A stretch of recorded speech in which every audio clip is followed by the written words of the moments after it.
station. You can join the conversation live on Facebook. It's streaming on the 101.3 page as well. Always free, always raw. You can tune in also to the TuneIn app. That, if I'm not mistaken, I think like the first couple hours or something like that is free, but you'd have to find out for yourself. Catch us on the TuneIn app. If you live in the States, it's a good deal, right? And also on the Facebook live stream.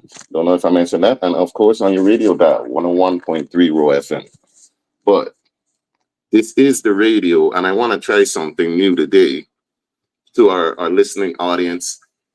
As the radio, I feel like since we have a platform, we should try to bust local artists, right? They should be able to send in stuff, and then we be the first ones to play it. So I'm going to try that today on with a new segment that I like to call Fyah or Flop. So I got a brand new song from a female producer by the name of Kita Polion.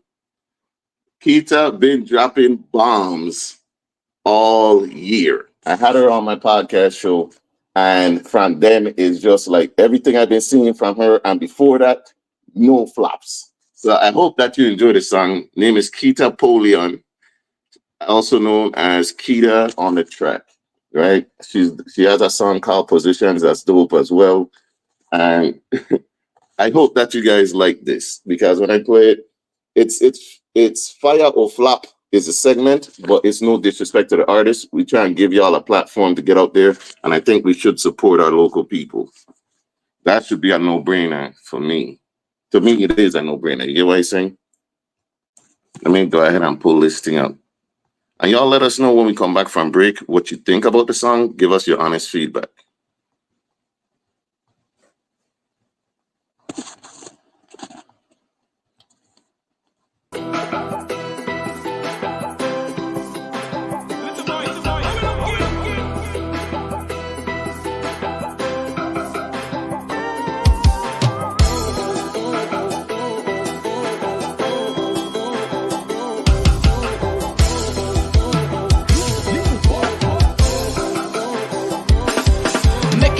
Money by yourself. Yes, well, need no man to pay up all your rent. Never that. Well, leader of the pack, no follow fashion. Well, big boss like you money. Big boss. Well, need no man to buy your drinks and feds. No sir. Well, pretty bad, get them all as vex. Shake your bumper like a hurricane. From dripping, she wet like rain. Push it back and hold my chain. Where you from? I need your name. INDEPENDENT. You know what I mean? Fling the powder playing mass. Pass that down and shake it back. Watch that girl get on so. Right cheek, left cheek, bring it low. Fling the powder playing mass. Pass that down and shake it back. Watch that girl get on so. Right cheek, left cheek, bring it low. Making all your money by yourself. Well, need no man to pay up all your rent. Never that. Well, leader of the pack, no follow fashion. Big boss like you money. Big boss. Need no man to buy your drinks and feds. No sir. Pretty bad, get them all as vex. Shake your bumper like a hurricane. From dripping, she wet like rain. Push it back and hold my chain. Where you from? I need your name. INDEPENDENT. You know what I mean? Fling the powder playing mass. Pass that down and shake it back. Watch that girl get on so. Right cheek, left cheek, bring it low. Fling the powder playing mass. Pass that down and shake it back. Watch that girl get on so. Right cheek, left cheek, bring it low. Making all your money by yourself. Well, need no man to pay up all your rent. Never that. Well, leader of the pack, no follow fashion. Big boss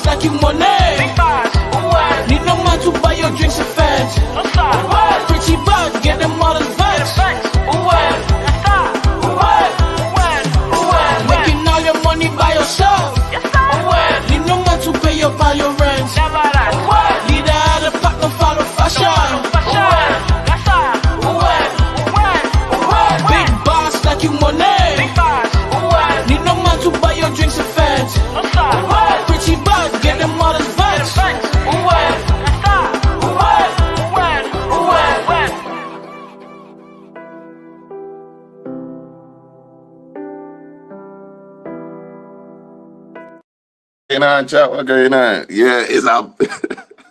Gina says it's a bop. I telling you about nothing. Make me go. How can you not love that? So we need to know. Talk to us in the chat. Let us know what you think about that. And if you're watching this right now, go ahead and share this. Tell a friend to tell a friend. All right, that we there, man. A different day with y'all. Let her know.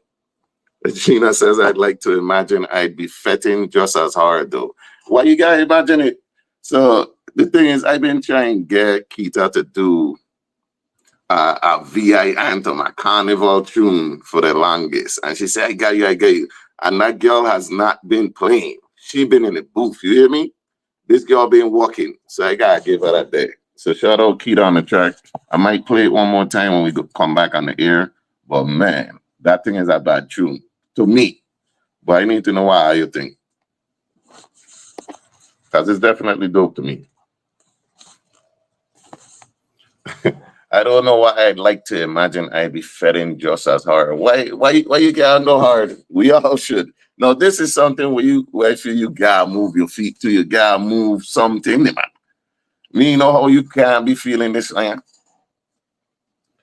Big up Kita on the track, big up AJ Da Vinci, because two of them been working together too, and they got new songs out that are all awesome. Talk to each other. Tell me what you're thinking. And remember to go ahead and share this live so other people know what's going on with us out here. Got a guest coming on today. She should be calling me pretty soon so I could have her on as well.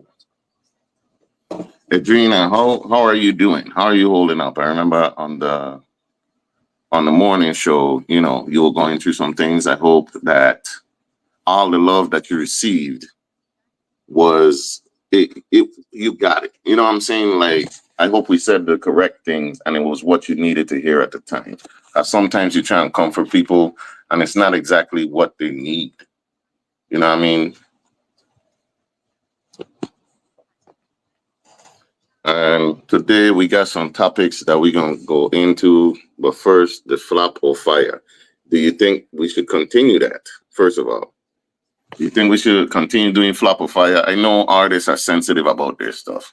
So first of all, it might be a problem just calling it flop or fire. I don't know. Some people are sensitive. I would be happy just to have my thing on the radio.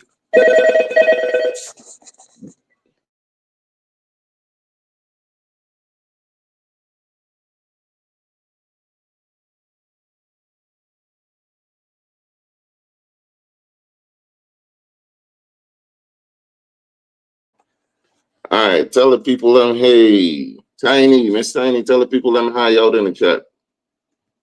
Hey everyone, how are you? This is Tiny girl. So do you want me to call you Tiny or the full Tinysia? Which one? No, you know you could call me Tiny. The full Tinysia. Do people call you Tiny still? I mean Tinysia? Yes. They call you Tinysia? The full government? No, nobody can call me by my whole name. Okay. It's like a curse. Nobody knows me by Tiny, but it's like, oh, that's Tiny. I remember Tiny. You ask somebody who's Tiny girl, who is that? Yo, what going on? Yes, we there. Did you hear the song, man? Did you hear the song? Did you tune in by then, or I need to play it again? I did not tune in. Raven, what going on? Thanks for tapping in. I appreciate our support always, man. So tell me, chat, do I need to run that tune back one more time when we come off break?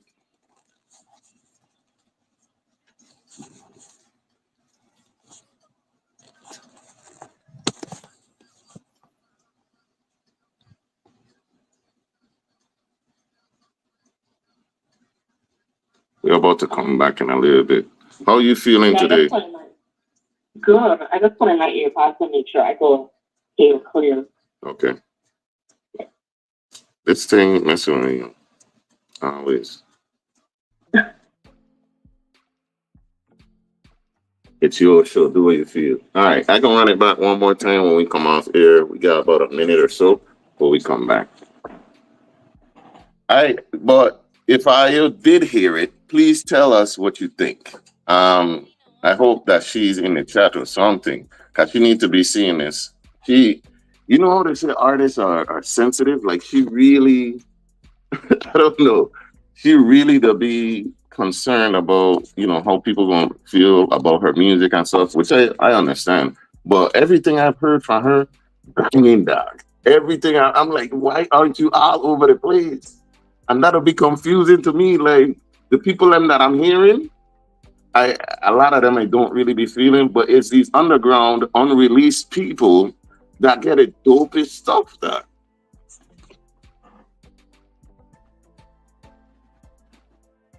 All right. We're coming back in about 10 seconds. Let me run this thing one more time, and I hope you tell me what you think about it too, Tiny. Okay.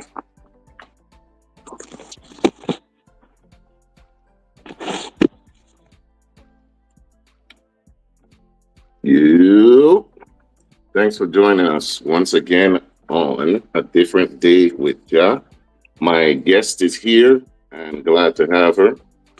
So, before the break, I was playing a song from Kita Polion, aka Kita on the Track. Some of you may know her, some of you may not. I think it's dope. So I introduced a new segment. The segment is called Fyah or Flop, right? And for those that did not hear it, I'm going to run it back again. First, I want to give a big shout out to our sponsors, Fyah, and everybody out there, my Lord Variety, everybody out there that listens to 1013. Banco Popular, thank you all for sponsoring. And also keep in mind that if you're having trouble with marketing your business, you can always let Road do that for you. Because we have great packages and reasonable rates. Go ahead and check in with us. We'll get you in touch with the right people so you could get your stuff promoted and your business booming. But here we go. I'm going to run this back one more time. Tell me what I think about this track from Kita on the Track, man.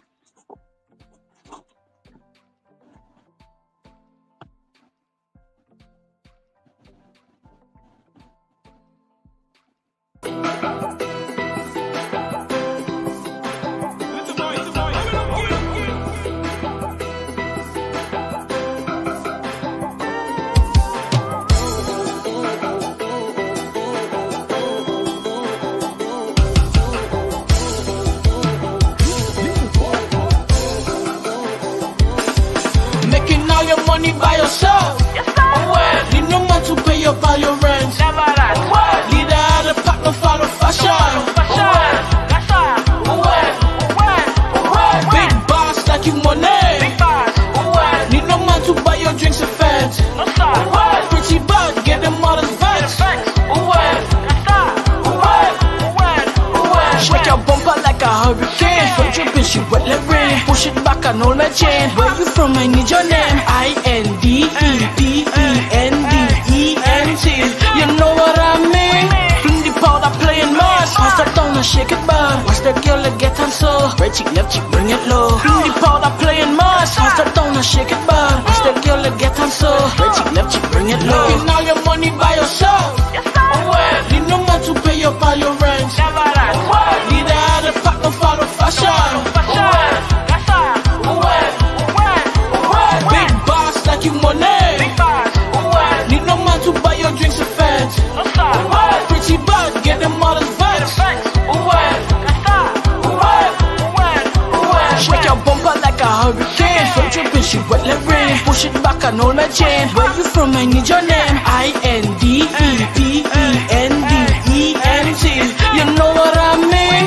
Fling the powder playing mass. Pass that down and shake it back. Watch that girl that get on so. Right cheek, left cheek, bring it low. Fling the powder playing mass. Pass that down and shake it back. Watch that girl that get on so. Right cheek, left cheek, bring it low. Making all your money by yourself. Well, need no man to pay up all your rent.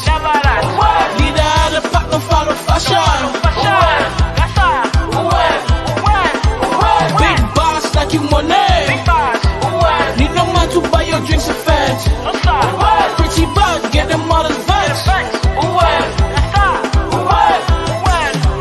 Making all your money by yourself.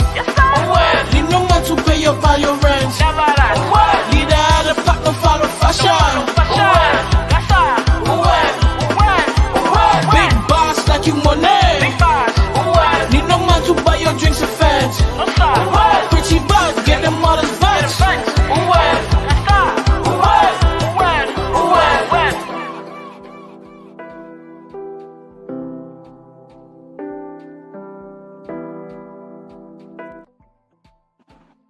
Man, stop playing with me. That don't make you want to know water. Stop playing with me. Hey, what do you think about that, Tiny? What do you think about that? Okay, so this is, I think probably the third or fourth song I have heard from Kifa. I need for her to do a whole spread because I don't know why she feel like her stuff ain't good, but she's amazing. Like her beating is always good. Man, what are we doing? What are we doing? That's actually quite excuse me. I'm excited. Yes. Yes. Yeah, it's definitely a dope song, and I haven't heard anything from Kita yet that isn't dope. Shout out to AZI also, because I know he helps out on the production with her as well. But yeah, man, that's a big tune, and I hope that we're gonna be playing that for Carnival because right now the VI is winning right now. That's especially in the soca Caribbean music like genre. We doing it big right now because Pumper just got his award. Star Martin was out there looking to get awards. You know what I'm saying? I don't know if she won because I haven't seen the update, but they're out there. Big up PNDRN, Peanut the Real Nut, Get West Girl, booming. Like, what more you need? Yeah, big congratulations to Pompa. Like, he has done so much, and I'm so happy to see that he's being recognized in that way. Congrats, all the way. True. So, Tiny, mother extraordinaire, you're an entrepreneur. You do big business, and you do everything big. You're a West girl extraordinaire also. You're very well known in the West, and you have deep connections and deep roots to the Virgin Islands. Like everybody in your family from what I could tell, right? Everybody else. So, yeah, there's a lot of us. If your last name is James, you're probably related to Tynesia. Definitely. So we got some topics we want to get into, right? We were having a conversation yesterday, and now about one of them. We're gonna bring it back after the break because we're gonna take a short break in a minute. How are you feeling? How are you doing? Well, I am doing good. I don't have no complaints. You know, it's the month of September for me at work. Work is working. You know, I just can't wait till October 1st. Hey. Otherwise, things are going really amazing. You know, kids good, family good. Truly have no complaints. That's what's up. Now, keep in mind, it is September 1st. September 1st, the first of every month, you're supposed to blow cinnamon for prosperity. If you don't know what I'm talking about, talk to your witchy folks. See a little mantra, a little chant, blow some cinnamon outside your door, well, from outside in to bring prosperity in. But we're going to take a short break to pay some bills. We'll be right back. Keep it locked here on 101.3 Row FM and a different day.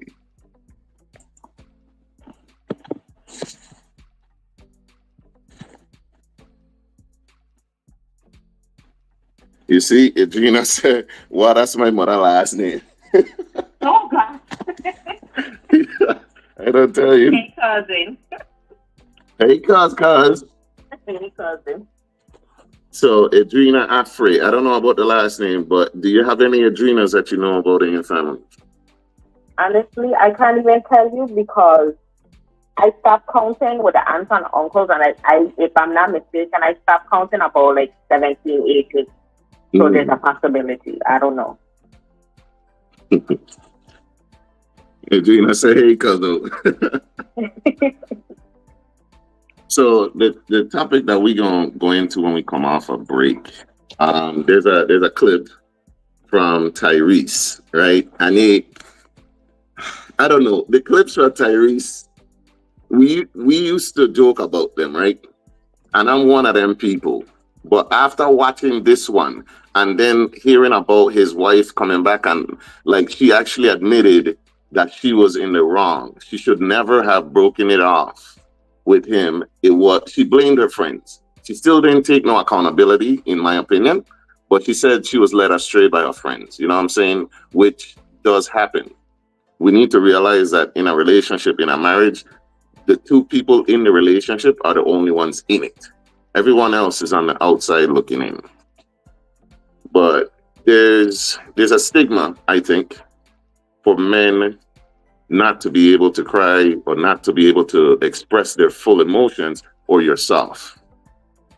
If you watched or listened to the Bush T in the morning show with DJ SI and my girl DJ, they have this partner that I call out. He'll call in. I shouldn't be talking on here. Say, am I talking on here? I shouldn't be. The music playing. My mic is off. Should be Get It Sexy playing right now.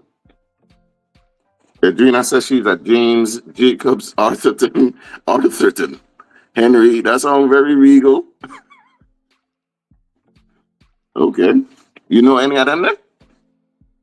So I do have family that's Jacobs, based on West as well. Let me see.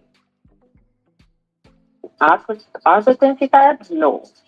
But James and Jacobs, absolutely. Okay. So yeah, you probably related to She Two Times Over.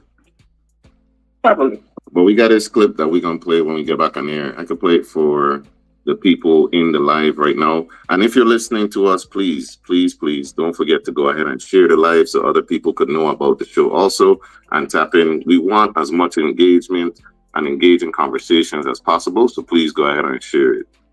But I got this clip. I can play it again when we go on air. I'm not doing this. I need one. My makeup going mess up. I didn't Hear me. My concealer is sitting today. Hear me. Black men cry. When divorces happen, women aren't the only one that are devastated. When a miscarriage happens, women are not the only one that you should be checking on. When you can't put food on the table because your career goes up and then it goes down, stop calling, skipping over the man, and just checking on the woman.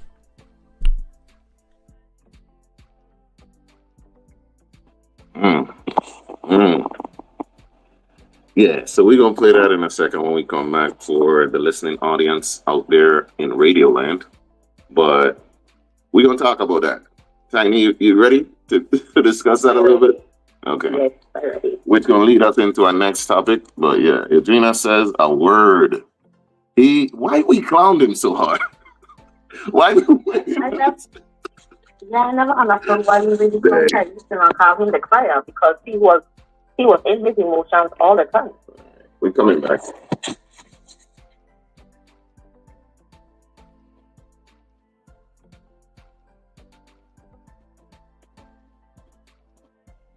Yeah. Welcome back to a different day with Ja. I got my special guest here, Tiny. Say hi, Tiny. Hey everyone. Thanks for tuning in to 101.3 Row FM. We're trying to be your favorite station. So keep listening as we grow, and you could grow with us. Don't forget that we have the Facebook live stream, as Sai usually calls it, the beloved Row FM Plus. You could go ahead and tap in with us live and join the conversation. We're working on the call-in feature, working on a way to set that up because, I'm in the States. Obviously, the studio is in St. Croix, so we got to figure out a way to make the call-in feature a thing. But we're going to get into this first topic, right? The first topic is going to be about Tyrese. Now, Tyrese recently went on the Breakfast Club. Every time this guy goes on the Breakfast Club, he gives us viral clips. Not always for the best reasons. And shout out Darren, too. Because Darren said he needs to stop showing so much emotions. And for the cantankerous cancer, that's so emotional to say that make me like, what? He might be right. But I'll let you decide for yourself. We're going to play this clip, and then we're going to go into the first topic. And this topic going to lead us into the next one. So listen close.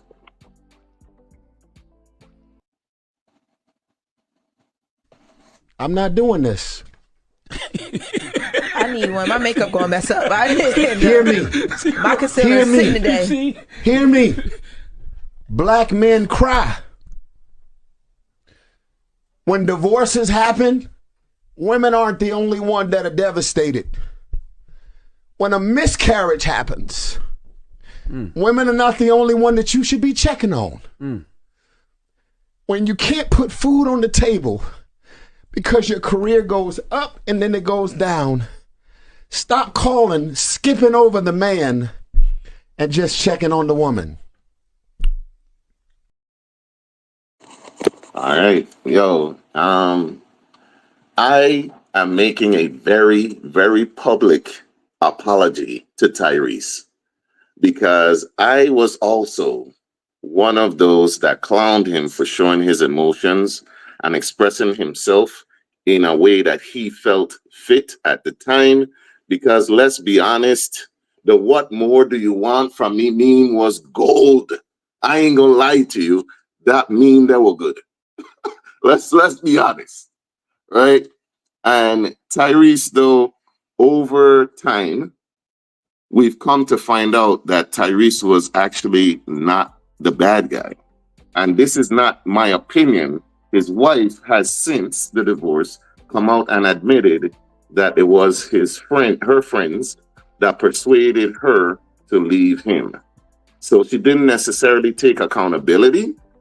However, to me, that's an admission that I was in the wrong, and here is why, right? So we're going to get into it.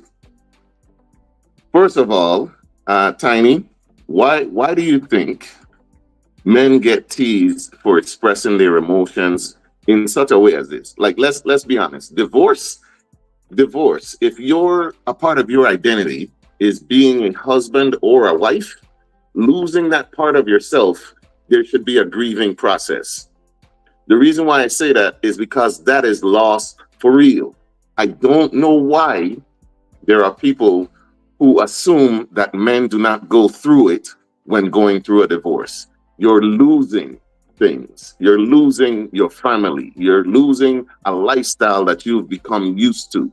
You might lose a house, car, children. You went from being a family man. That's part of your identity. You got it on your social media, Facebook profile, and husband and father and all of these things. It's a part of who you are. That is taken away from you through a court case. Because now you guys who promised to love each other forever, y'all are no longer in love. Why do you think, even through that, Tyrese was clowned? And I admitted I was one of them. It was funny. But had it been the other way around, would we have laughed? What do you think? So for me, with everyone calling Tyrese during, his divorce, and unfortunately, in my opinion, there's a stigma where, as a man going through a divorce, he can always find somebody else faster than a female can find somebody else. So in a woman going through a divorce, there's always going to be that ultimate sympathy because everyone is going to be like, oh my God, she has to deal with these kids by herself. Now all of a sudden she has one income and she has to pay all these bills by herself. And the man can move on because he's not supposed to have emotions. He's not supposed to feel. It's like they expect for a man to be a robot. You go from one to the next. But females are supposed to be able to feel the emotions and grieve and then regroup themselves and move on. So with everyone literally, looking at him as though, man, why are you crying? Like, go find somebody else to be with. They weren't understanding that was literally his life. That was his love. That was the person who he gave his all to.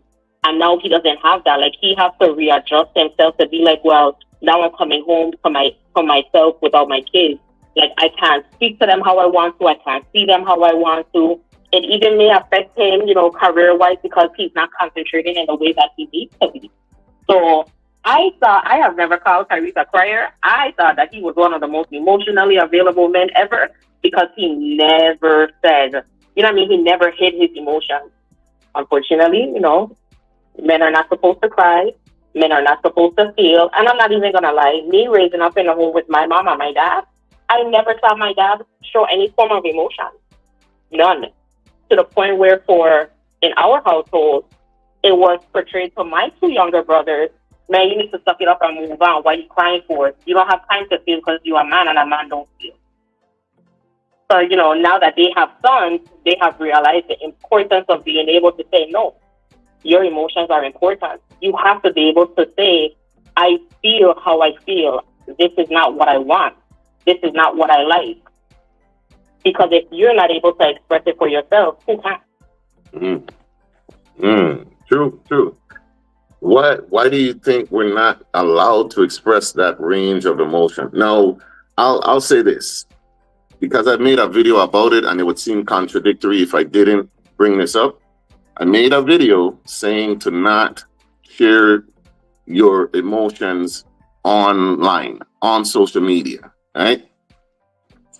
Now, that may seem hypocritical or that may seem contradictory. However, if you think about it, the reason he was being criticized and he opened himself up to criticism was because he exposed his vulnerability to a group of people, namely us, all of us, to then criticize him. Like I've said before, social media and online is not a safe space. The reason why I say that, well, you should know why I say that. If you exist online at all, if you have a social media footprint, an online footprint, you can see for yourself how somebody could come on there and break down crying and really be going through it and they venting, and that's their way of venting, and they get ridiculed, they go viral for it, not in the best ways. The comment section start tearing them apart, and then they might have to go ahead and delete whatever they did or whatever they posted, which the internet is forever, and just to avoid the cyberbullying and the criticism and the ridicule. However, you're exposing yourself to it. So you kind of have to accept whatever comes once you hit that send button. Siobhan Thomas says, growing up, I have seen my dad show emotion, and because of that, I absolutely believe in a woman creating that safe space for their person. As to Tyrese, the issue was social media. It was too much for that space. Log off and go to therapy. I don't know if Tyrese has gone to therapy. Maybe some people claim that this is their therapy, the venting, especially doing it online. Personally, I think it looks crazy to go online, record yourself crying, and talking to people that ain't really there.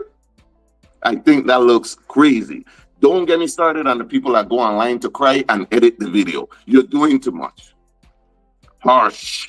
That one that I will say you're going too far. But what about in this clip? Something about this clip, though, it really changed my perspective. I was already changing my perspective of him from when the wife came out, and then the series of clips that has since come about with him.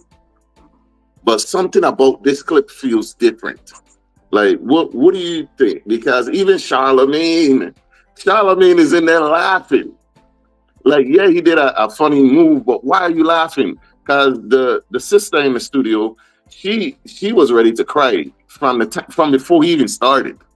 What do you think it is that we get that response as men? So from watching the clip and watching how Charlamagne originally took it when Tyrese started talking, Charlamagne, from what I feel, he thought he was looking at attention. Not really understanding that you asked this man how he feels. True. And you open that door for him to express how he feels. Now, yes, the female that was in there, she was already paying attention to how he was moving. She was paying attention to his body language because she said it. You've been holding these emotions back from the time you walked into the studio. She saw it. But Charlamagne, unfortunately, men sometimes don't recognize other men's pain because they don't even know how to recognize their own pain. Mm. So looking at him, how he reacted to Tyrese, here, let me offer you a tissue. Why is it that you're giving him a tissue when let him say what he needs to say to the question that you asked? Allow for him to let it out. Allow for him to do it in this environment because right now he feels that this is a safe space for him. Yes, social media is not safe for anybody, but in that moment, that was the realest that we have actually seen him, where he literally was like, I don't want a tissue. Basically, let me say what I need to say because I need for all other Black men to know it's okay to do this and it's okay to cry. No. Like when he did that and he realized that Charlemagne, when he hugged him, that's at that point when Charlemagne was like, oh, okay, I really feel this now. I get it. The ability to cry and let yourself cry, especially in public, it's this word might get overused. It's brave to me. What he did in this thing was brave because it is real what he said. And you could tell he's lived that experience for real. This didn't come off as an attention-seeking thing. It came off as him putting out a public service announcement. You know what I mean? Like, y'all need to know this, and you need to see it, and you need to see the emotion, and you need to see the pain, and you need to feel it for yourself. So I applaud him for doing that. Would I do that? No. No. I rather deal with what I'm dealing with privately and not expose myself to the criticisms of randoms. But again, he is a public figure. I guess I'm kind of a public figure now. I'm really the most known podcaster in the Virgin Islands, but that's besides the point. He had a platform, he had an opportunity, because I'm sure they have to have at least over 1 million to millions of followers that pay attention to the Breakfast Club. They have presidents come sit in. So for him to take that opportunity to put out a public service announcement, Black men cry, let that out. That's dope. And let me check these comments. Let me check what the people saying. I feel like that in certain workspaces, and I wouldn't want my husband to feel like that in his home. Correct. Home, sweet home. Home is supposed to be your place of peace. If you're not at peace, you should be able to express that, and it should be a safe space because that's your home. They say home is where the heart is. Say home, sweet home. Oh, home is home, which is one of our sayings in the Virgin Islands. Like, them places supposed to be safe spaces, and if you have a significant other, that significant other should feel like home to you as well. Now, when I said that this conversation will lead into the next topic, it's because of this.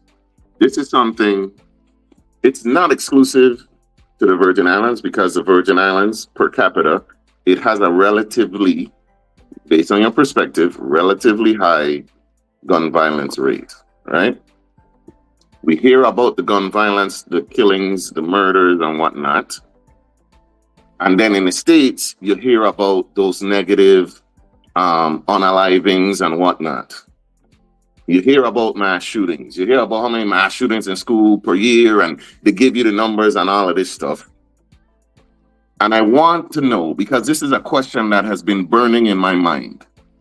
If the United States overall is seen as a gun culture and a place where we put the Second Amendment over every other part of the Constitution, why is this statistic even a thing?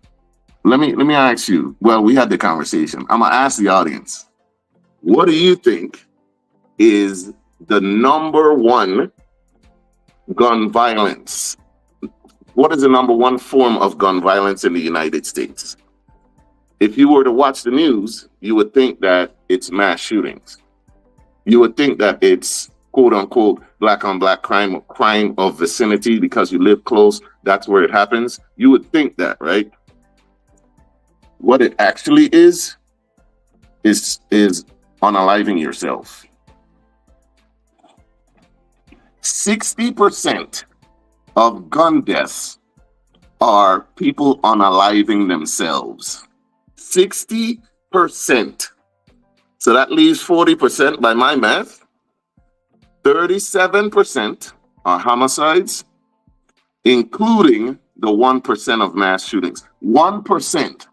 Yet, if you watch the news, what you're going to see majority of is the homicides and the mass shootings. If you watch news in the States, they're going to bring up Chicago. The remaining 3% of gun deaths include law enforcement involved shootings, unintentional shootings, and those that were undetermined. 60% of gun deaths are suicides. Which brings me back to what Tyrese was doing. He was trying to express that we should be able to express ourselves freely and show our full range of emotions. Black men cry. Otherwise, it shows itself in different forms. Domestic violence, unaliving yourself, because we can't release it any other way. And you had told me something, I don't know if you can speak on it, just say if you can or not. Something happened in your atmosphere, which led me to the 60%. Do you want to talk about it? Can you mention it without mentioning any names or anything? Yeah, I can. Okay. So Friday evening, our extended family came into a close friend of theirs who took his life. They came home, found him in the vehicle, no longer pretty much with us. That morning they had breakfast with him, they talked to him, they had, their normal daily conversations. There were no signs from before that anything was wrong, but it was one of those situations where you are a man and you have to suck it up and you have to move on and everything is going to be okay. Pray about it. Now, granted, I'm not against the praying about it, but he didn't have an outlet. He wasn't able to say, these are the things that are affecting me negatively. This is what's hurting me. This is why I feel the way that I feel. And unfortunately, he's no longer here with us. Rest in peace. So, and my condolences to the families. Go ahead, I'm sorry. No, it's okay. It's really important for everyone to start normalizing that if you see a male, friend, family, whoever, and you notice that things are different, you notice that they're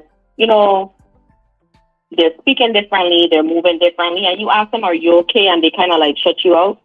It's okay for you to ask again, is everything okay? Do you just need me to sit with you? I mean, I could sit with you while you think about it. And when you're ready to start to talk, I'm going to be right here with you to sit with you. A lot of men don't have that at all. Unfortunately, also, a lot of us females, and I'm going to say I was guilty at one point as well, that when we see our significant other or the person that we're with moving differently and they're quiet, or, you ask someone, is everything okay? And they be like, ain't nothing wrong with me, I'm fine. And we keep it moving and shut it down and be like, okay, well, you said it's fine, it's fine. Not really understanding that, you really need to find out something is going on. There's something not right. We need to normalize to make sure that it may seem like we're nagging people. It may seem like it's a bother, but it's okay to ask more than once if something is wrong. And to add to that, that is a great point. To add to that, keep in mind that I'm good doesn't always mean they're good. Anything other than I'm good doesn't necessarily mean that they're good. Like if you ask, are you okay? And they say something like, I'm coping, I'm managing, you may want to look into it. Of course, there are always boundaries. If the person doesn't want you to get involved, sometimes just like Tiny said, offering to sit with a person is enough. Offering to be in the same space might be what that person needs. They may need a hug, but allow them to provide the information of what they need to you. Don't assume. We had talked, I think, on the first episode about breaking that just offering, God, this is not to offend anyone. I ain't talking, you shouldn't be a Christian or nothing like that. I'm saying don't just assume that mentioning God and praying about it is what that person needs. If you're trying to comfort someone, you should do it in the way that they need. That is the most effective way. Let me touch on some of these comments real quick. Adrina says, I feel like that. Read that. She says she can't even watch herself cry. Is there such a thing as a pretty crier? Are there criers that look good when they do? Or are we all just ugly criers and we don't know? I mean, I'm an ugly crier, so I don't know. I've never seen a pretty crier. Yeah, I can't watch myself. To be honest, I do not get the gender stigma, yet I get not being vulnerable in all spaces with all your vulnerabilities. I don't know if it's so much stigma as it is a double standard. In my opinion, women get the spaces with their friends and, the retreats and stuff like that. They have spaces where they're allowed to do so. Even on social media, where it is not a safe space. If you think about it, women tend to get warmer receptions for expressing those feelings. Overall, I'm not saying it's a safe space for them. I'm saying that overall there's a difference. If you look on Maury and divorce court and all that type of stuff, even when the paternity say, I am not the father, guess who they're going to try to comfort? You get what I'm saying? Like, we don't get that same leeway. Crystal Thompson says, unfortunately, anger or rage has been socially accepted for men to show emotions instead of crying. And I agree 100%.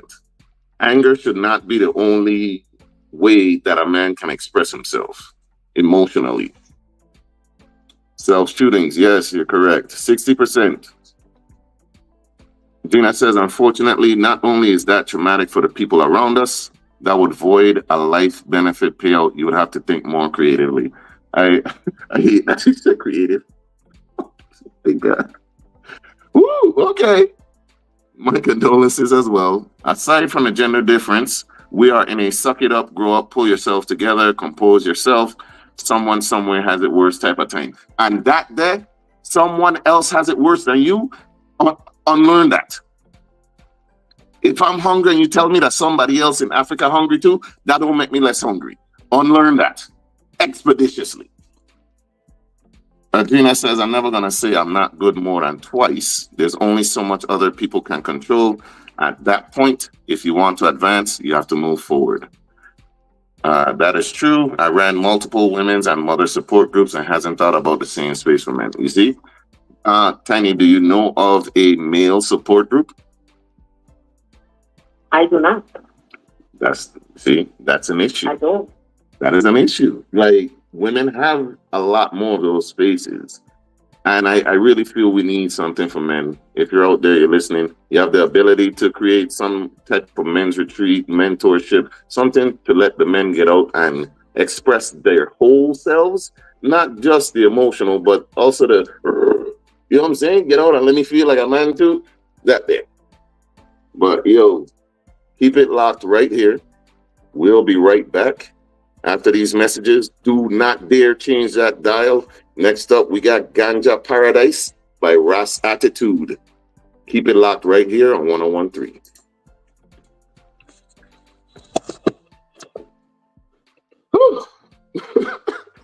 How we doing? This is good. This is good. How we doing, chat? Talk to us. Huh? I'm at ease. You're at ease now. All right. You went and got some wine? No. So what did the doctor do? One more nature. Who to listen to the doctor for you? You know what? We're gonna leave that for another day. Did you want to be our next topic? Did you want to tap in on those comments that I read out? So since you like to draw me with my phone, it's not allowing me to see it. I could read them again. Adrina said, aside from a gender difference, we are in a suck it up, grow up, pull yourself together, compose yourself. Someone somewhere has it worse type of time. I feel like we've been in that time for a while. You get what I'm saying? Like, because our parents were definitely that kind. And the provider thing is killing us too. Because in the clip, Tyrese mentioned how, your career goes up and it goes down, but you still got to put food on that table. They're going to still look to you. Correct. Yeah, that's correct. Because even for me, last week I was told, kind of just need to suck it up because your situation ain't no worse than anybody else. Over. What you mean? But it's my situation and that's how I feel. So why must I suck it up? Like, that's not helpful for me. That just added on to the stress that I already have due to the situation. You know, in a kind of way, it's like, we have lost the fact of empathy and compassion. That's what it is. There's no more empathy and compassion with the things that we say and we respond to people. Because by you saying that could have been that breaking point for me, God forbid, and I decided I didn't want to be here no more. You never know what could be a breaking point for somebody. Right. Never. No. True. That's very true. Do you believe that we just don't know how to empathize, or is that a form of do you think that's a form of empathy still, or it's just them being callous, or they don't know no better, or what? So honestly, I really don't think we know any better. And the reason why we don't know any better is, no offense to our parents, but our parents, they know no better. Thanks. So because we were raised by adults who had this hardcore, where, for example, in the States, I had to walk 10 miles in the snow just to get to school, buy some milk and some bread situation. Like, they expect for us in our situations to do the same, not understanding that times have changed. And you really didn't raise us to be emotional. You didn't raise us to have empathy and compassion. So now that we have kids, we're trying to figure it out to understand, well, I didn't like when my parents did this, but I need to change something because I don't want my kids growing up how I did. So we didn't know because they didn't know. And that's one of those unfortunate generational issues that at some point we got to break. True. Now, when they trying to do better, after it's too late, in my opinion, some people think it's never too late. But once that child is out the house, I feel like it may be too late. You can always reconcile, but so many of us are dealing with childhood trauma, and so much of us are stuck in a place because we never had the opportunity to deal with our inner child for real. Marcus says they are raising you to work hard. That's the point of walking in the snow. People are lazy. No, that's one thing. You can learn to work hard, but you should also learn empathy. You get what I'm saying? Like, again, correct. Times have changed. The fact that my parent used to walk in the snow doesn't mean that I should have to. I would think that for your child, you would want better. You would appreciate the fact that they don't have to suffer, quote unquote, in the way that you did. I would think.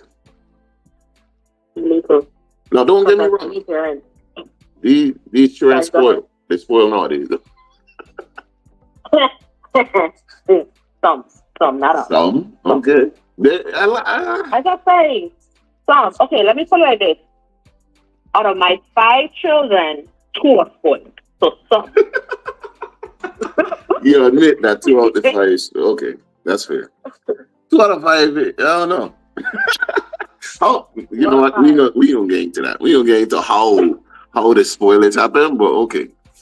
Adrina says, I remember when I was at a brokerage that closed 2 weeks before my maternity leave was supposed to start, and it flipped that entire year on its head for me.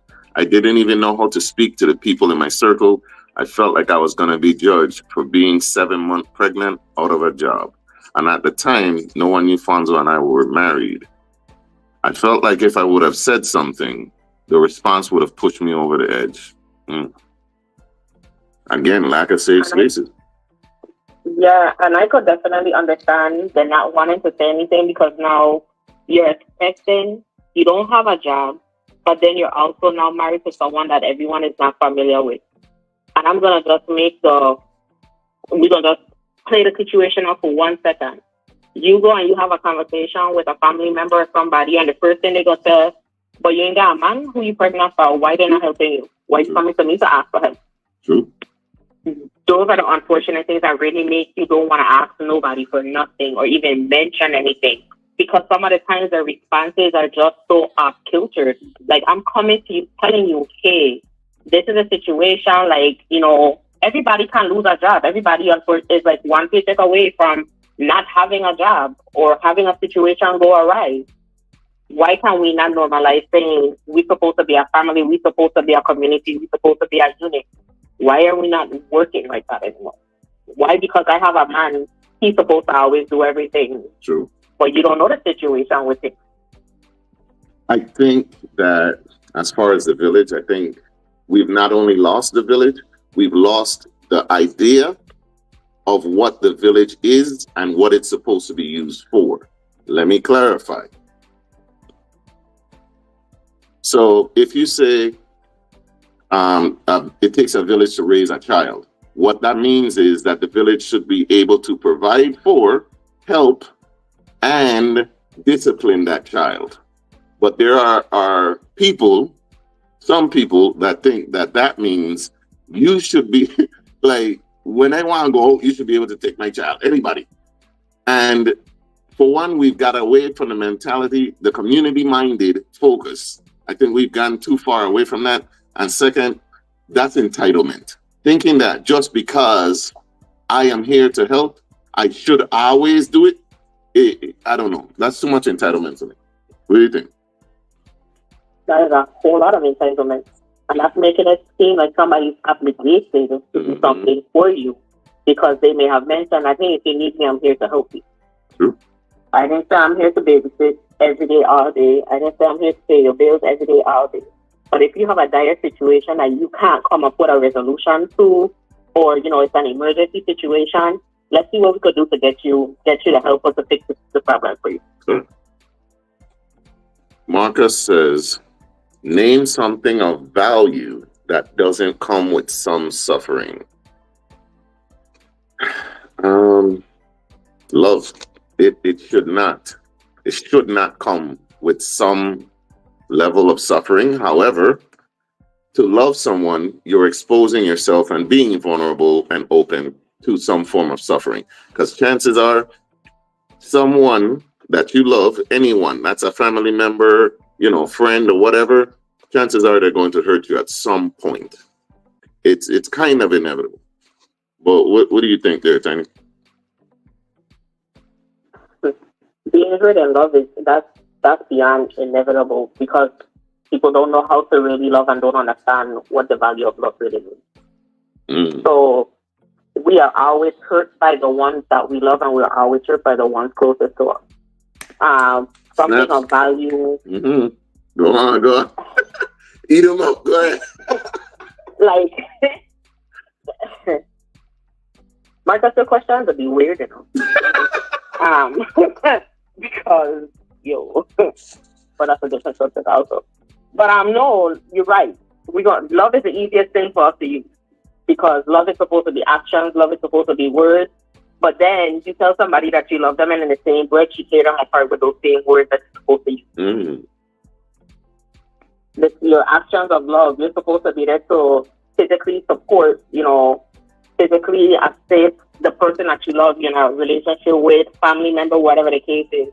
But in that same action, you're the first person to walk away from the person that you say that you love, that you're supposed to be there for. True. Marcus says a lot of kids are lazy, not some. I don't even know. That's not true. That's not true. It's not true. Why do you say that? Because I don't know how to respond to that one day. So you're saying a lot of kids are lazy. What's your definition of lazy? Why do you feel that a lot of kids are lazy? Because they're not doing the things that you feel that they should do in the way that you feel that they should be doing it? Is that why you're saying that they're lazy? You have to understand that all kids are not the same as the way that all adults are not the same. The same way how you could have 20 kids in a class. 5 out of those 20 kids may have a learning disability that will make that child look like they're lazy, but they're not capable of keeping up with the other kids in the class.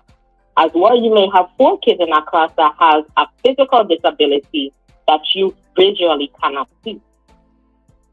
So by you saying a lot of kids are lazy, that's a really grave way to say that, because they're not. There's so many kids in this world, and a lot of kids that want to do so much, but as kids, you're only as strong as the support that you have from your parents and your family. So does that mean because the kids are lazy, the parents are lazy too? It could. It could. We're affected by our family regardless. At some point, way, shape, or form. I believe in the nurture part of nature versus nurture, because so much of how we behave is based on how our family treated us. But a lot of kids are late because this is the same community that, even though they may not be as hardworking, quote unquote, as the generation before, and this is a strictly an opinion, they're more emotionally intelligent, and this is also the generation of youth that are fighting back against the overwork and the burnout and the companies that overwork you and they take advantage of you, that we just accept it as you work hard, you come home, you bathe, you go sleep, and then you go back and work hard again. They're the ones that are, so that's not lazy. You get what I'm saying? Like, to get out there and protest and push back is not lazy. It actually takes some courage. I get why he would say that though.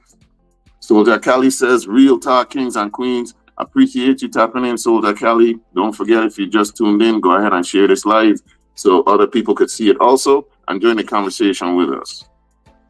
Marcus Newman says, just because we're family doesn't entitle you to me helping you. Correct. I'm not required to do anything just because we're quote unquote family. And I agree. I mean, it's just correct with us. Nobody's obligated to do anything for anybody. All right, we coming back.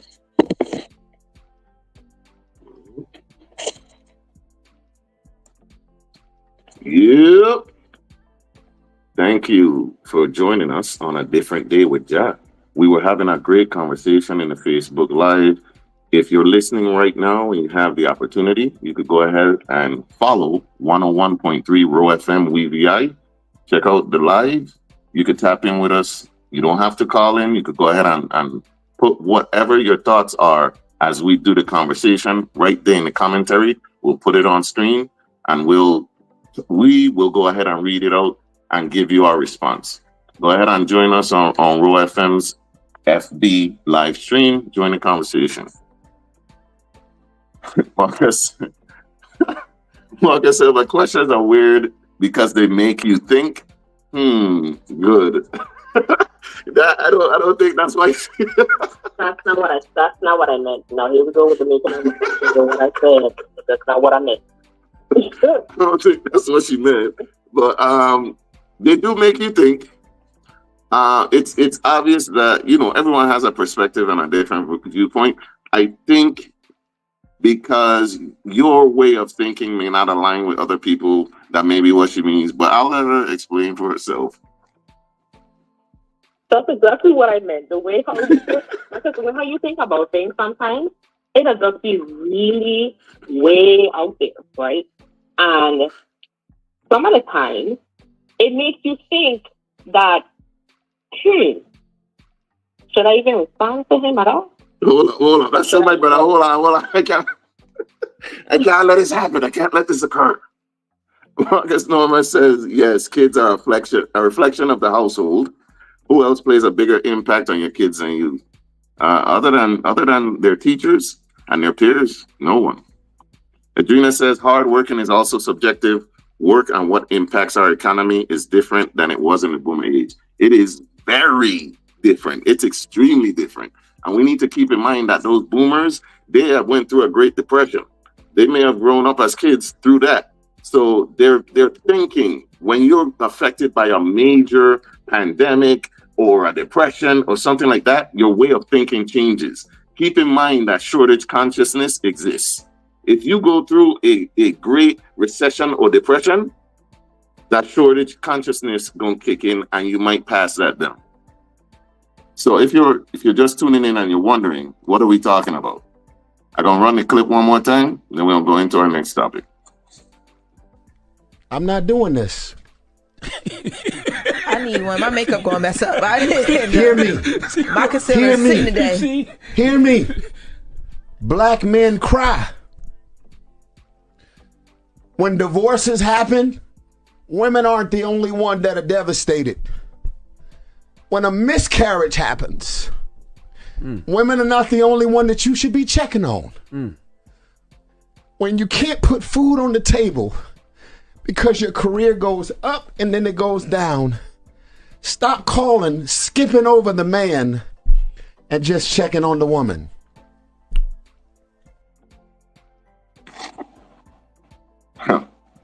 Now, why is that? Like, when your woman, your significant other gets pregnant, it's supposed to be we pregnant, right? You're all are prepping for the birth and all of that stuff. and then unfortunately a miscarriage may happen, he's right.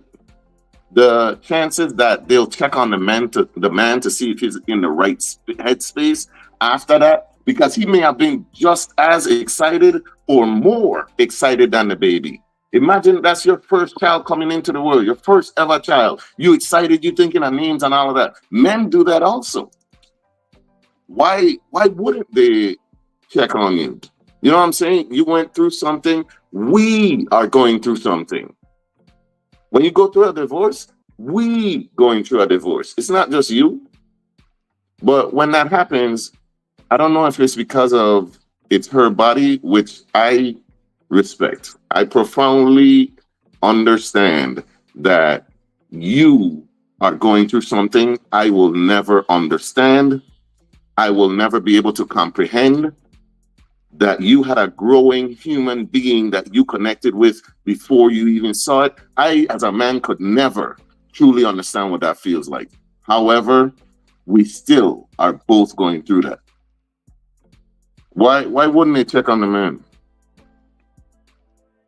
So most of the time, other people, friends, families won't check on a man is because exactly what she said. Because the female went through it.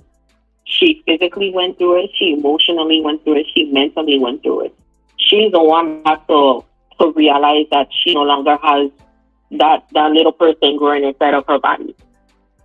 The man in the situation didn't experience that. So no one really, it doesn't dawn on them to say, well, she was just as emotionally affected. Stay right here. Keep it locked. Don't change the radio down. Go ahead. Sorry. I have to go to break. No, so like no one really realizes that he's just as emotionally attached. Like I had that full-blown experience, and it was one of those situations where no one ever asked him if he was okay. But I knew that he was mentally hurting. I knew that he was emotionally hurting because he was like, I don't even know how to handle this. Like, I don't know what to do. Like, I'm scared that something's going to happen to you. You know, it was just a realm of emotions and a really rough time that happened so quickly. But nobody asked him ever, was he okay? That's crazy. Marcus says, yes, kids are a reflection of the household, parentheses, parents. Who else plays a bigger impact on your kids than you? Hard working is also subjective. This is Adrena talking, correct. Work on what impacts our economy is different than it was in the boomer age. Marcus Norman, replying to the clip, says he's right. Adrena says that's heartbreaking for real. Crystal Thompson says, I know of men that have had emotional breakdowns due to a miscarriage or abortion with the mindset that they have to pull it together for the woman. That's a great point, because we get thrusted into this leadership position, into this strong masculine role. One of us needs to hold it together. And chances are, especially going through something like a miscarriage or an abortion, the woman, like I said, we would never understand that. And one of us needs to be strong. One of us needs to, quote unquote, be the strong one here. So then, as a man, you have to step into a position, even though you're going through it. You have to be the one that does not break down and cry, or else everything else will falter. That's a heck of a position to be put in, but it's what men are put into, and real men will step up because you have to. But when do I get that time though? Because it's not allotted. You still gotta go to work. You still gotta get up. You still gotta take care of her. You still gotta take care of the house. Things still have to run. And you, as the man, you need to step up. What do we do? When do we get our chance to also break down some? Even if we don't, even if we don't truly break down, we just need a moment or something to remember who we are. How do we go about getting that space? The first thing I feel in getting that space is, and I'm going to put it, and I this may be an unpopular opinion, us as the female going through it, we need to remember that one, we didn't get pregnant by ourselves, and there's somebody else involved. So we also have to take some sort of that responsibility as much as we're hurting to turn and say, you know, babe, I know that you're hurting too. What do you need? Because you're here doing all of this for me. What do you need me to do for you? Because you're right. He still has to go to work every day while she's at home because she can't do anything, you know, for 2-3 weeks or whatever the case may be, or how far along she was at the time of, you know, the miscarriage or whatever it is. He's still going to work, and because now she can't do certain things, he's now picking up with the cooking, the cleaning, the taking care of kids. If you have other kids, you know, before this pregnancy. So now all of the weight is now on him. So we, as a female in the situation, we do need to start normalizing and saying, babe, I got you too. You have me. You know what? Don't worry about doing anything. Just come and tell me how you feel. What do you need? That's where it starts. Because we have to make them feel safe enough to come and say, I'm hurting too because you're hurting and this is really rough on me. That's deep. That's what they were saying in female pocket. We need to be the safe space for the men in our lives, not just our significant others. That's a hard one because most men that I know, we don't even trust the women in our lives enough to expose our vulnerabilities, and women speak on that often. And I was just going to say that because it's easier said than done to be the safe place for the men in your life, meaning father figure, uncle figure, cousin figure. But also remember, those men also have a female in their life as well. And there's only so much that we can do for them that they will allow for us to do. Like, I'm a safe space for my 2 younger brothers because those are my brothers. You know that kind of way? Like, I'm the oldest. They know that I am their sanity check. I am the one that they call before anybody and be like, hey, Tiny, this is a situation. I just need for you to listen to what I have to say. And sometimes they really just need to get it off. They just need to listen. They don't even need me to say anything, but they just need to know that they're on the phone talking to me and saying, this is how I feel. I don't understand why this is happening. I'm tired of going through this situation. Like, this, what are my options? You know, that kind of way, like, That is it. Now, as John knows, I can't be a safe space for my dad. That's a whole sort of different story. I mean, unfortunately, some male figures going to have to, you know, figure some stuff out on their own. I know it sounds bad, but not everybody you can be a safe space for. Because remember, when you're being a safe space for someone that truly doesn't want it, that's taking away energy from you that you're trying to give to them, and it's bringing back negativity to you. I know it's off kilter, but that's just factual. Not all men you could be a safe space for. True. Marcus Norman says, men need friends who hold space for them. Man, listen. That's fact. Men friend groups be toxic. This is another thing I say, that like women have more spaces because their friend groups, even though some can be enablers, they have safe spaces in majority of those friend groups. Men, if I bring my problem to a partner of mine, he might laugh, he might pull out a beer or something to smoke or something, but it's usually not something healthy. It's very rare to find a friend group of males where you can come to your male friend and they offer a healthy option like therapy, or just tell me, just vent. I'll listen, and then the answers they give, not just be FDB. I can't say it on the radio, but man, to hell with she. We going out. No, I don't need to go to the club, Pimp. I'm not in a club mood. I'm dying inside. What you talking about? You think I want to go watch like booty shake? No. Oh, that's what I'm saying. That's the ultimate suggestion. My boy, you don't want, let's go to the strip club, let's just show down that. Man, come on, let's just have some drinks and enjoy ourselves. What are you doing? Forget her. Let's find you somebody else. Like, come on. The strip club is not a safe space for me right now. When you vulnerable, you want to go to the strip club, pay some woman that you might go ahead and fall in love with or cry down. No, man. That's not the space we need to be in right now. The space I need right now is somebody that will listen and give me healthy, good advice. Even if the advice is you need to talk to someone else. It's okay to say that. Crystal, I used to say that it's okay to go to therapy. it is.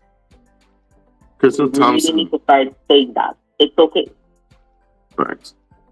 Crystal Thompson says it is supposed to be our partner and male best friends, but most male best friends only know to drink away pain and sorrows. Just like we said. Marcus says, my girlfriend is teaching me how to take time for me and heal. That's awesome. I just ordered essential oils. See, I'm sorry, I shouldn't have chuckled. I just ordered essential oils for a diffuser she bought me so that I can work on healing me and taking time for myself. Hey, men should get some self-care days too. She's teaching me a lot about personal wellness. Hey, shout out Marcus's girlfriend. Big them up. I'm happy to see my brother in something healthy, something that is good, and he's growing. Adrina says, I love it. Yeah, we love that for you, Pimp. We love that for you. We love it for you. Adrina says, I truly believe every single person needs a female and male safe space. We don't always need to be together. That's another thing. Like, female and male people should have their own friend groups. That does not, this is just my opinion, that does not include their significant other. I think we need that room to be able to talk to someone of the same gender that would more understand my point of view. Not saying that someone of the opposite gender can't, but I think we need those spaces. Like fraternities and sororities, they operate differently. The energy is different. I think we need those types of friend groups as well. Marcus said, you wrong for laughing at me. I apologize, Doc. Now, that was like, it was the old me. You know what I'm saying? I'm working on me day by day. What? He said I was the old Marcus. I apologize for laughing at you because I am extremely happy for you that the girlfriend, significant other, is showing you the things and helping you to be the more expanded person that you are. I am so happy for you, and we trust me. We love that for you. Just having a moment. Why do you have to apologize for me? I literally just apologized to this man. I'm just backing it up again, so he knows it's real. Yeah, okay, so it is real. I would hope that he would know that from me, but that's fine. Yeah, Marcus, I do love that for you. I wasn't laughing at the fact that you have a girlfriend that's creating those safe spaces for you, giving you room to grow, helping you grow, and she's a real partner. Obviously, that's not it. The essential oils, though, that threw me. You know, that you just ordered essential oils for the. You know, I apologize. That just, you know, don't blame my head, not my heart, man. I've been through things too. Marcus says, thank you, bro. Regina Benoit. Yo, the fire spitter. Hey, what's up? Yo, you need to come on the show so we can tell that story that the people need to hear. They've been very interested in that story. You need to make some space. Can you get like 6 jobs? Go ahead and make some space to come on the show, please. All right, so we got one more song gonna play and then we're gonna come back. But yeah, next Sunday for real. You gonna come on next Sunday? Don't play with me, you know, cause I guess don't let me book you and then you cancel because I guess somebody else I want to come on too. But yeah, she said Regina got 3 jobs and working on a college degree. Man, and we were just talking about lazy. Wow. You hear that? That's a worth ethic there. I could never. I am a serial quitter and I ain't afraid to admit it. You listen, don't get too attached to me at working. I ain't trying to learn these people's name for real. Don't try to learn my name or ask me, but why you got going? I come to make the money and leave. Do not get to know me because if they upset me, I gone. Regina says she in the studio right now, just had a little break. Hey, congratulations, man. Get some songs out for sure and send us some when they fire. Make sure you got some fire to send us. We're going to play it on the next Fire or Flop. And she's planning a wedding. Yo, Regina got a heck of a story, though. And I want her to get out and tell it so bad. So bad.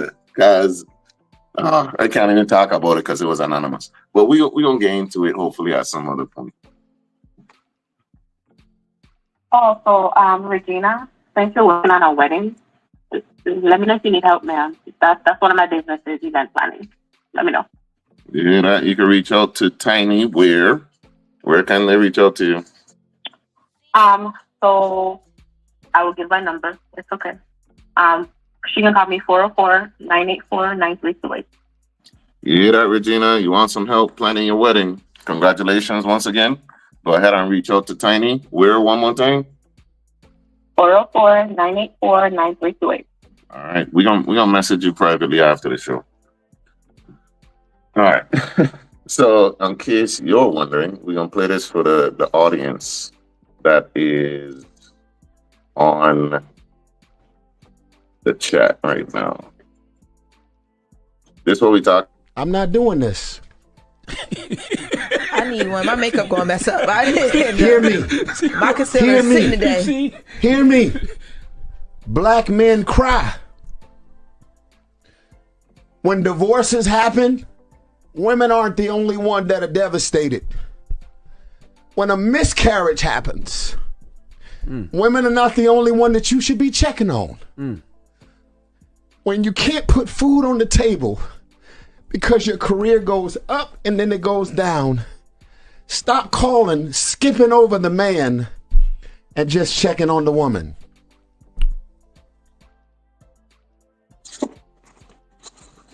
And we're back. Yo, what's going on? Thanks for joining us on a different day with Ja. We appreciate you spending your Sunday with us.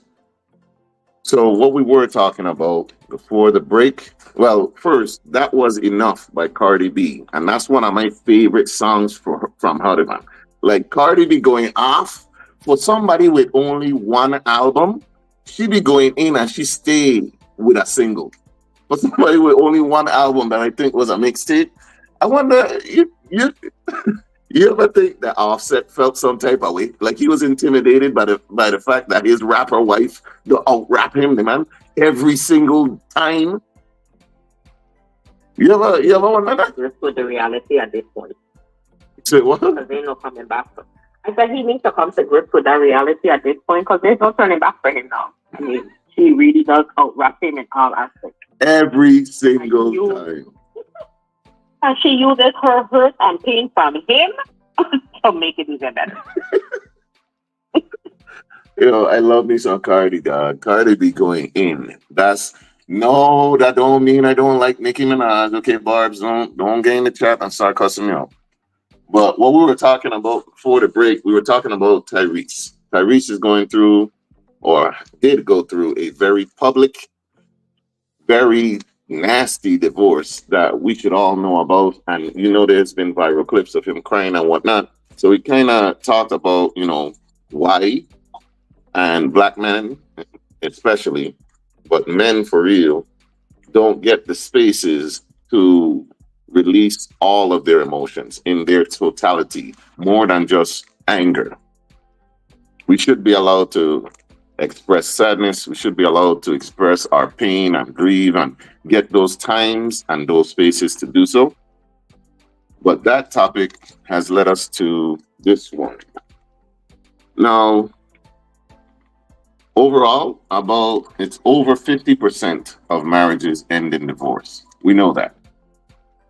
Not only does the wife expect Valentine's, birthdays, anniversaries, Christmas, push gifts, all these other things. If we go through a divorce, she is more likely to leave with a portion of it. I'm not saying that you didn't earn it, depending on the marriage, right? Oftentimes, the woman gets the children, woman may get the house and stuff like that, leaving the man with not much of what he brought to the wedding, along with the grieving process, because believe it or not, men grieve divorces. With that being known, and with that those terrifying statistics behind marriage, what is now the incentive for men to be married, you think? Talk to me, Tiny. What do you think?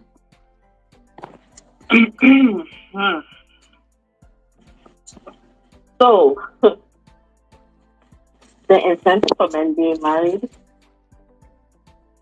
honestly, no one can tell you if you're going to be married or not. You deciding to marry the person that you're with is because that person showed you traits. They, whatever your relationship was, they did things for you that showed you that that is what the person you want to spend the rest of your life with. With all of the negatives that comes along with it, divorce, arguments, marriage is more of me and this person is building together. This is a person that I want to spend the rest of my life with. This is a person that I want to create a family with, regardless if we're combining families or creating a family from the beginning. The one thing with marriages is that everyone needs to understand when you're thinking about it or you're trying to make a decision is be aware of the people that you have around you that give you advice about marriages, especially when their marriage was not a success. Be careful of the friends that you have that have been single for a plethora amount of years and are habitual daters that trying to give you advice about being married because they never walked in those shoes. Oh, hold on there. All right, so are you saying that someone that has been through a marriage and gotten divorced and is now dating, would they still not have valuable information? They may have learned some valuable lessons from the divorce and what they went through, plus learning more from the new dating scene. And we have to keep that in mind too. When you were dating before marriage, chances are after marriage, the scene has changed. So you don't think they would have, it might even be more valuable information or advice. So, you're correct, but let me clarify. Okay. So, who doesn't know, I am currently divorced. We're going to say that. I am also now in a relationship. Okay? For me to give advice to someone, my advice is coming from experience and a bitterness. So when I say don't take advice from someone that marriage was not successful, it's not to say they won't be able to give you insight, but there's a lot of people out here that they act as though things are okay with them after a divorce, and they're the most bitter and hateful people in the world. Like they said, misery likes company. So you have to be very careful of who you listen to and who you seek advice from. So for me, as to why I said everyone needs to understand that therapy is amazing, I am a therapy queen after going through all of my situations. Because for me, that was my healing. That was the way for me to understand the things that, I did. I played a part in and accepted my accountability for the situation. So going forward now, and in being in dating and realizing, unfortunately, before this gentleman, that the dating pool was crap, I could have given advice to, a friend of mine that was getting married, because I went through that process and I was like, listen, these are the mistakes that I made that I don't want for you to make. These are the things that I need for you to understand that marriage is not roses. Marriage is not, we playing house, that this is for fun. This is real life situation. That person you're responsible for them and they are responsible for you. Not all the time that you need to sit down. If y'all are mad at each other, speak to each other. Don't pick up the phone and call your mom. He don't need to pick up the phone and call his mom. Speak to each other, because communication is key all the time in a marriage. And again, I don't know if the religion part we could really press on the radio, but always keep God first and everything. Always. A marriage built on a foundation of trust, love, spirituality, it goes far. That's true, So, and that's true. The religion thing is actually one of the top 3 reasons for divorce. Your difference in religion, children, and finances are the top 3. It may have changed since I last looked, but yeah. So you definitely gotta get on the same page. I would think you need to be on the same page before you get married, and you need to be looking past the wedding, which I think some people don't. Because, now correct me if I'm wrong, but I can't even say a lot. Some women they're excited about their wedding day, not necessarily the marriage. You know what I'm saying? Because they may see funny couple reels and stuff, how cutesy little things about how marriage is, but nobody generally posts or shows you the bad times. Because in any relationship that is long term, there will be hills and valleys too. You get what I'm saying? Like, keep in mind that in a long term relationship, your feelings are going to get hurt eventually. Something is going to go wrong, you know, and it's not necessarily cheating, because too often we think about cheating, but other things factor in. Disagreements with other family members, people in your business, you know what I'm saying? Like your child acting up in school, stuff like disabilities affect marriages. We say sick in sickness and in health, but is that true? You may have meant it then, but if someone ends up, they can't provide like they used to because they got into an accident, God forbid, can you still be there for that person? Because things may have been great leading up to the marriage. Are you really ready for the bad though?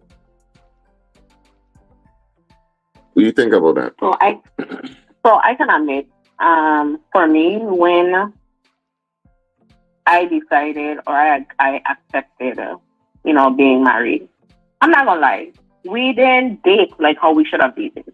I'm gonna just be real honest with that. Mm-hmm. Like they just say, yeah, people don't date. That's kind of true. It's like we go together, we go together. We didn't date how we should have. We didn't take the time to actually learn each other in the ways that we needed to. We didn't give each other that opportunity to be like, okay, these are the things that I really like. I realize like you do this, that it really bothers me. We didn't give each other those opportunities to do that. So we went along with over 15 years of marriage, and halfway through realizing, I don't even know really about this. Like, this don't make sense to me. Mm-hmm. Because we didn't give each other enough time to really learn, the things that we needed to learn about each other. Okay. And that's also a really important part in it. Yes, the wedding is glamorous. The saying I'm engaged and showing off a ring is glamorous. But what happens after? True. How do you work on the after part? How do you do the things that you need to do for the after part? Like people used to say it's good to go to marriage counseling because it gives you the opportunity to have a third party person sit with you and, help you work through differences that are going to be detrimental or beneficial for you. That's something that a lot of people don't even think about doing. But it's an amazing asset because it really truly shows you if that's really what you want with that person. Tiny with the words of wisdom. Thank you. Regina says, Tyrese acting bratty, but yeah, I believe that men can cry. You acting brat? Really? It is not a sign of weakness. Pain is pain, no matter the issue. It shouldn't be sexualized. Okay? Adrina says, when I got married, I was thinking about our death, to be honest. Adrina is something else.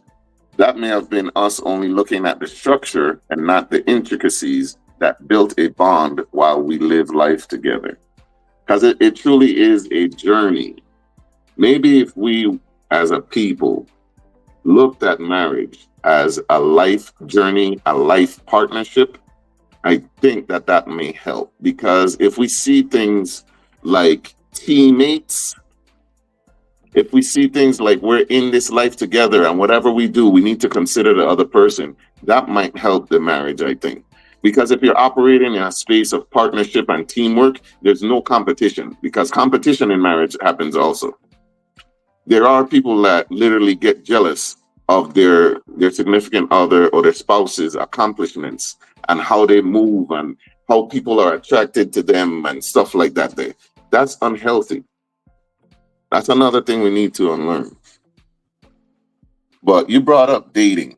VI people do not date. We watch some Netflix, we sleep together, and then we go together now. Next thing, we got a baby, we still together. But that's not dating. So I got this clip from a podcaster that I like. He's one of my favorites. You know what I'm saying? You might recognize the voice. Tell me what you think. He's way cute though. This man always licking his lips and thing.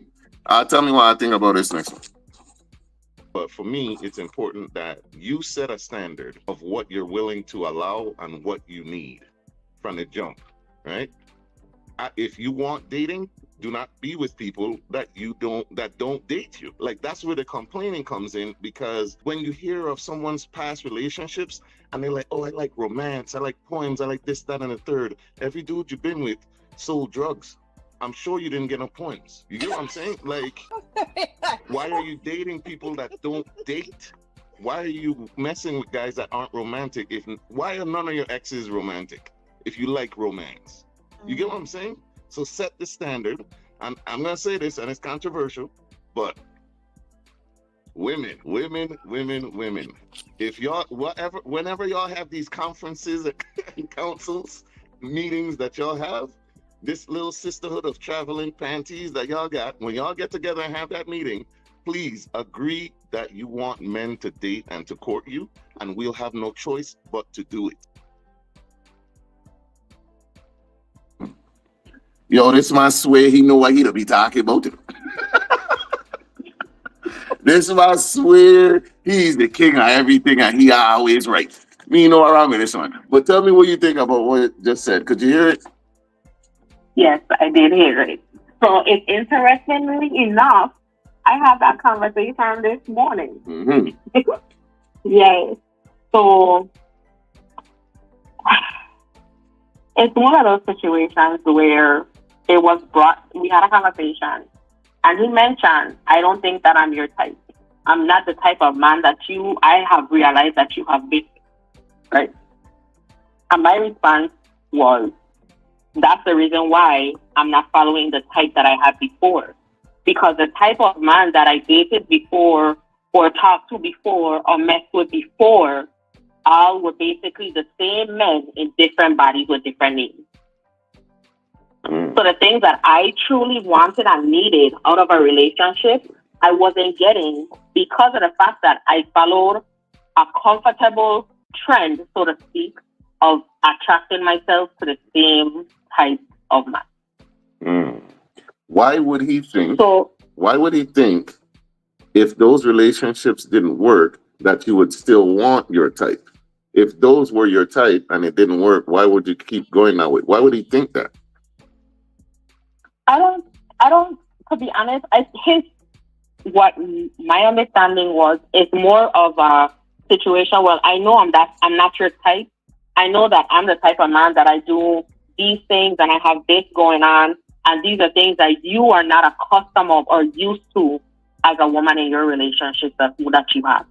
So it was more out of concern to say, like, listen, babe, I don't fully know, this is something that you're going to be able to be used to. Are you going to be comfortable with the situation? So for me, like I explained to him, you not being the norm and you not being the same, that's what attracted me to you in this situation, because you are not that. Like, it's a situation where it's like attentiveness, the communication, the willingness to make sure that I am okay. I know that you had a long day. Do you want to talk about that day? Those are not things that I had in the past, but that's what I have now, because I changed that mindset and that perspective, and I actually started to look to say, let me look for my wants and my needs versus my comfortability. So me being uncomfortable is bringing me what I truly need. But that's like when somebody said, like, imagine your ex saying, you will never find nobody like me. Ain't that the point? Correct. Thank you, Jesus. Ain't that the point? Like, if I wanted you, I'd be with you. Why I want to go out there and look for somebody else like you when I could have been with you? Because everybody always have this thing that's my type of man that I like. That's the type of female that I like.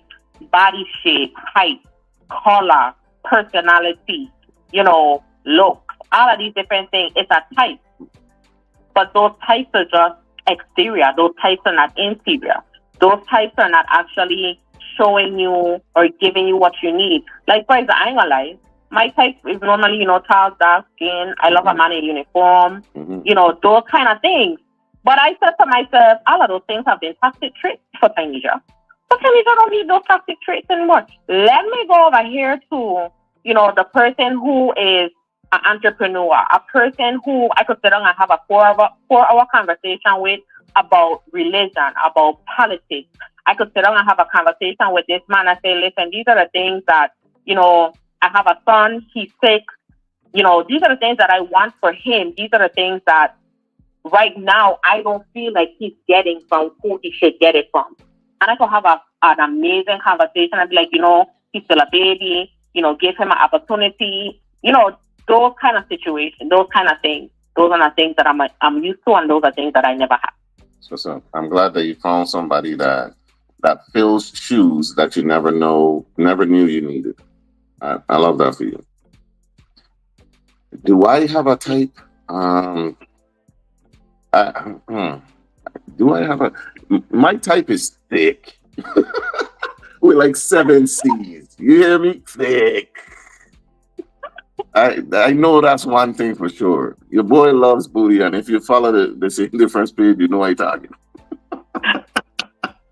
But as far as that, you could be the finest woman, right? If I can't have a conversation with you, I don't offer you. Like, I've been called a sapiosexual. I could put it in the chat, but hopefully somebody else will. I enjoy deep conversations, which is why I'm on the radio now, because I enjoy hearing different perspectives. You have to have good conversation and know how to carry a conversation and carry yourself. Your personality at this age is 12 times more important than your looks.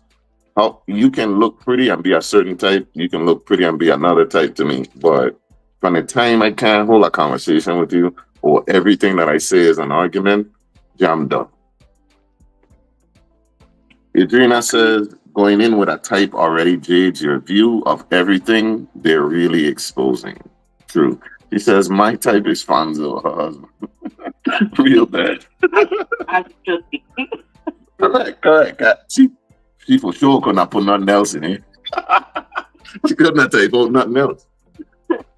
So we're talking about the dating standards. And if you didn't know, yes, that was me talking from a previous clip of me being on my brother Gentleman Styles podcast, right? What did you think about what was said concerning the dating standards? Like, you say you want this. You say you look for this in a man. You want a real man, and you have your idea of what one is. Oh, woman, how do people end up dating long term? We'll be dating for 7, 8, 9 months a year and know that this person doesn't give them the stuff that they like. How does that even happen? It's easy in this world of dating. I would say it's easy, and I'm going to just speak about in Georgia. Okay. Right? It's easy in our area. And the reason why I say it's easy is because you're talking to somebody and that person gets comfortable with talking to you. And then it's like, okay, I'm going to take you on a date here. I'm going to take you on a date there. But no one is truly having a conversation and saying, hey, we've been on 7 dates. You've been to my home. I've been to your home. What are we really doing? So you're going to continue to keep doing the same thing over and over and over. Then here comes, like you said, here comes a child. Here comes we move in together. But no one has actually said that we are in a relationship with an end goal. We are just going day by day, doing what we feel makes us happy, because in this moment, you're filling a void, I'm filling a void, and we're going to just keep doing it like that. That's how easy it is. It's kind of what? Because no one has actually said, listen, this is my standard. For me, and I have this conversation, for me, within 5 years, if we don't know that we want to be married, if we don't see that we're going to build a relationship by year 5, this makes no sense. And I know 5 years sounds short to some people, but baby, we're getting old and we're not getting younger. And by 5 years, you should truly know who that person is, inside and out. You should truly know what you want and what you don't want. People don't do that. People don't set standards. They don't give goals. Short-term goals is, okay, we passed 90 days. Let's see how things go. Another short-term goal, we're together for a year. I think it's time that we meet each other's family. I want to meet each other's family, then, you know, that's another thing. You set another goal. So by setting goals and in relationships, actually helps for everyone to be on the same page, to say, I know how you feel, I know how I feel, I know what we're doing, and it's never a miscommunication of, well, I really didn't want to meet your parents because I really don't think that we're at that point yet. But I'm meeting them anyways because, I mean, we're already here, so what am I to do? Dating for 5 years, that seemed long to me. I mean, it is long, but in my previous experience, like I said, I did not fully date and I did not fully give myself the opportunity to learn the person that I married. So every door that closes opens a new door that teaches you with a new experience. So for me, this is what I want to do to make my life, you know what I mean? To make it more, I guess, substantial, to say, I know that this is truly where we're going. I know you're in, you're out, you're in between. I know how you operate with your family. I know the relationship you have with your mother, your father, your sister, your brother. They know me, I know them. You know, if you have kids, I have kids, our kids come together, because bringing kids into a situation is also a very big thing, because kids have their own personalities. And kids also sometimes have that situation where it's like, well, why do I have to share something with someone, or why do I have to be around somebody extra when that's not even my family? Not understanding that you now are becoming a family. Yeah. But, you know, different things just take a little bit longer than normal when you bring a whole lot of stuff in place. Shout out to the blended families out there. We support you. So I want to do a spotlight to a difference maker in the community. He really putting VI on the map, and he representing us well. Some say he may not be getting the kudos that he deserves, but that's why I want to shout out this difference maker. Big up to Pumpa. Pumpa is VI all the way, and he just won a Caribbean Music Award. So congratulations to him. Big up this man for real, man. Because I don't know what the story is behind it, but unfortunately, he's never been in a village. So he just received his Caribbean Music Award. Congratulations to Pumpa, the Ben Right Over King. We appreciate you. It's all love. I also do want to say shout out to everybody listening right now. I appreciate you, because I've said it many times, man. This opportunity is big. It's big because it's something that I've dreamt of. Other people may not even think this is a big deal, but for me, this is literally a dream come true. So I appreciate the opportunity that I've come, and we're going to keep coming consistently every week.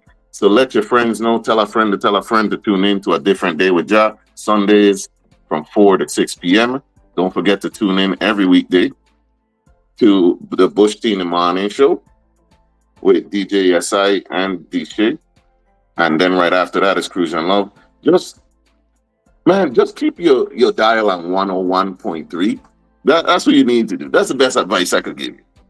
And I do want to let the people know also, because this is sponsored by Ro, and we appreciate it, that we are doing a 2-day live podcast show. So the first day is a live podcast show with none other than my brother Marcus Norman, Gentleman Style Podcast. My co-worker, DJ SI, he's gonna be on there. Dan Moody is coming all the way from St. Thomas to join the panel. Funny dude, a real rockman. He's coming to put in his perspective. We got Raven Scott, who should be everyone's favorite mainlander by now. Everybody loves her perspective. She joined the cast. It's going to be moderated. Both days are going to be moderated by guess who? Kushangel Nisi, the people's champ, as I like to call her.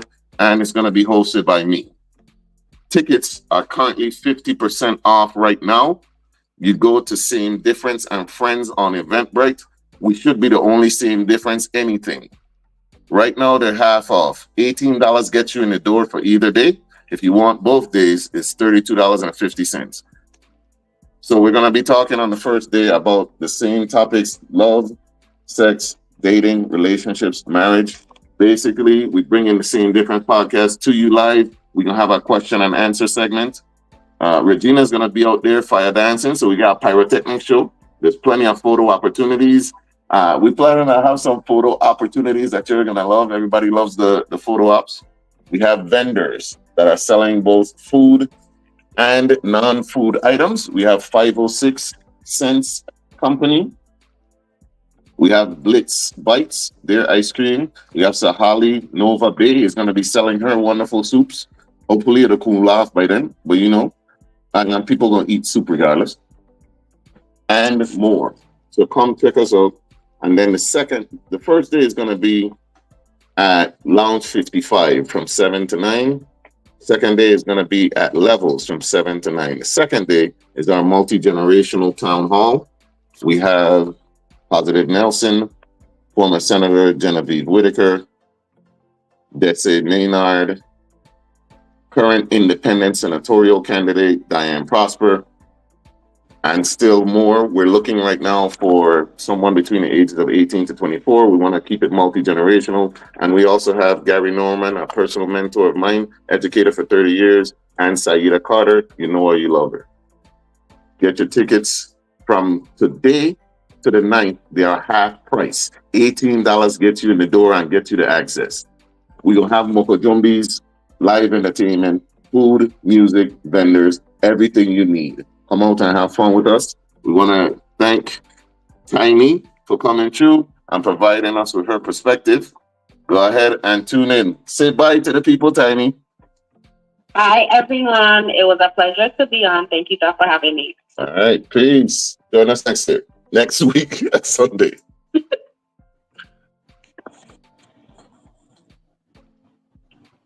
Join us next year. What is wrong with you? It's okay.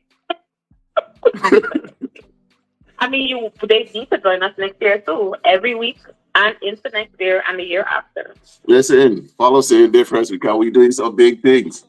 Right now, I need to chill at the events, but we get several events this year and next year. Gonna be lit, I tell it all you. Stay tuned. If you watch this, share. Oh, if you didn't know, Tiny is also the Saying Difference business manager. Yay! Hi, everyone. That is me. I'm the behind the scenes business person that does it all. There we go. Adrena says I had that deal with my oldest child's father. We said by year 5. 5 years. See, man. We said by year 5 we'll get married. When that 5th year came and we bought a wedding planner, I literally stepped out of the car at a red light. What? What now? I literally stepped out of the car at a red light, but that event was traumatic for my daughter. You think? Girl, it makes something else. Dreams do come true. They do, Crystal. Those dreams come true if you work at it, because you'll never say that Jaffa Saying Difference ain't putting no effort. Hardest working man in podcasting right now. Like I say, incredible. I got my ticket for that second event. Hey, y'all go ahead and purchase the tickets. Go ahead and share the live. Tune in next week and every Sunday from 4 to 6 p.m. Go ahead and follow 101.3 Raw FM WVI. If you're in the States and you're listening, you can tap in with us on the TuneIn app. Follow Saying Difference on Facebook at Saying Difference, IG, Saying Difference 2022, TikTok at same_difference_pod. And on our YouTube, you can watch full episodes, even this episode, as well as on the 101.3. You can watch full episodes of a different day there or on our YouTube. The YouTube is at VI_very_own. All right. Y'all have a great rest of your Sunday. Peace. We out. Bye, guys. Enjoy the rest of the day.